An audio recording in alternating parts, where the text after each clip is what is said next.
Hello കൂട്ടുകാരെ, ഈ വരുന്ന ജൂലൈ 5 ബഷീർ ദിനമാണല്ലേ. അപ്പോൾ നമുക്ക് അതിന് വേണ്ടിയിട്ടുള്ള കുറച്ച് ചോദ്യോത്തരങ്ങൾ നോക്കിയാലോ. നമുക്ക് നേരെ വീഡിയോയിലേക്ക് പോകാം. ആദ്യമായിട്ടാണ് ചാനൽ കാണുന്നതെങ്കിൽ സബ്സ്ക്രൈബ് ചെയ്യണേ. ഒന്നാമത്തെ ചോദ്യത്തിലേക്ക് അടക്കാം. ബേപ്പൂർ സുൽത്താൻ എന്നറിയപ്പെടുന്ന വ്യക്തി ആരാണ്? ഉത്തരം വൈക്കം മുഹമ്മദ് ബഷീർ. രണ്ടാമത്തെ ചോദ്യം നോക്കാം. ബഷീറിൻ്റെ മരണശേഷം പ്രസിദ്ധീകരിച്ച ആദ്യ കൃതി ഏതാണ്? ഉത്തരം യാ ഇലാഹി. മൂന്നാമത്തെ ചോദ്യം. ബഷീറിൻ്റെ ഭാര്യ ഫാബി ബഷീറിൻ്റെ ആത്മീയകഥയുടെ പേരെന്താണ്? ഉത്തരം ബഷീറിൻ്റെ ഡിയെ. നാലാമത്തെ ചോദ്യം നോക്കാം. 5ാം ക്ലാസ്സിൽ പഠിക്കുന്ന സമയത്ത് ബഷീർ ആരെ കാണാൻ വേണ്ടിയാണ് ഒളിച്ചോടിയത്? ഉത്തരം ഗാന്ധിജിയെ കാണാൻ വേണ്ടി. അഞ്ചാമത്തെ ചോദ്യം. പ്രേമലേഖനത്തിലെ കഥാപാത്രങ്ങളായ കേശവൻ നായരുടെയും സാറാമ്മയുടെയും കുഞ്ഞിന് നൽകിയ പേരെന്താണ്? ഉത്തരം ആകാശമിട്ടായി. ആറാമത്തെ ചോദ്യം. കുട്ടികൾക്ക് ബഷീറിനെ പരിചയപ്പെടുത്തുന്ന കിളിരൂർ രാധാകൃഷ്ണൻ എഴുതിയ ബാലസാഹിത്യ കൃതി ഏതാണ്? ഉത്തരം ഒരിടത്തൊരു സുൽത്താൻ. ഏഴാമത്തെ ചോദ്യം നോക്കാം.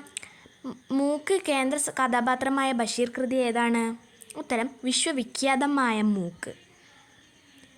എട്ടാമത്തെ ചോദ്യം. ഒന്നും ഒന്നും ചേർന്നാൽ എത്രയാണെന്നാണ് ബഷീറിൻ്റെ കഥാപാത്രം ഉത്തരം നൽകിയത്? ആൻസർ ഇമ്മിണി ബല്യ 1.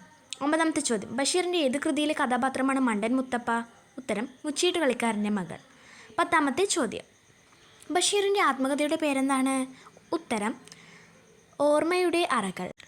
11ാമത്തെ ചോദ്യം. മജീദ്, സുഹറ കഥാപാത്രങ്ങളായി വരുന്ന ബഷീറിൻ്റെ നോവൽ ഏത്? ഉത്തരം ബാല്യകാലസഖി. 12ാമത്തെ ചോദ്യം. ആകാശമിട്ടായി കഥാപാത്രമാകുന്ന ബഷീറിൻ്റെ നോവൽ ഏത്? ഉത്തരം പ്രേമലേഖനം. 13ാമത്തെ ചോദ്യം നോക്കിയാലോ. ഒരു മരം ബഷീറിൻ്റെ ജീവിതത്തിലും സാഹിത്യത്തിലും സ്വാധീനം ചെലുത്തിയിട്ടുണ്ട്. ഏതാണ് ആ മരം? ഉത്തരം മാങ്കോസ്റ്റീൻ.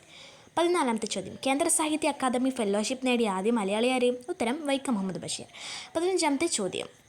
ബഷീർ രചിച്ച ബാലസാഹിത്യ കൃതി ഏതാണ്? ഉത്തരം സർപ്പയത്നം. അടുത്ത പാർട്ടുമായി ഉടനെ കണ്ടുമുട്ടാം. അതുവരേക്കും എല്ലാവർക്കും ബൈ ബൈ. അതുപോലെ ചാനൽ ഇഷ്ടപ്പെട്ടാൽ ഒന്ന് സബ്സ്ക്രൈബ് ചെയ്യണേ.